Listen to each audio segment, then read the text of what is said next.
শহীদ হয়ে গেছে কারবালার ময়দানে, আমি যাইতেছি। আমার হুসাইন ডাক দিছে নানাজি কইয়া, আমি রওজায় থাকতে পারি নাই রে, আমি হুসাইনের দেখার জন্য নবীজি রওজা থেকে উঠা গেছি। আলেমরা সর।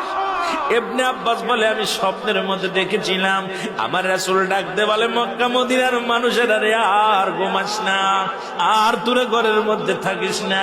আমি নবী রওজায় ঘুমাইতে পারি নাই, কান্না সহ্য করতে পারি নাই। ওদিন আমিও ফাতেমার নবীও না আমি সহ্য করতে পারি। আমার হুসাইন যখন ডাক দিয়েছিল না নাজি ইয়া মুহাম্মাদ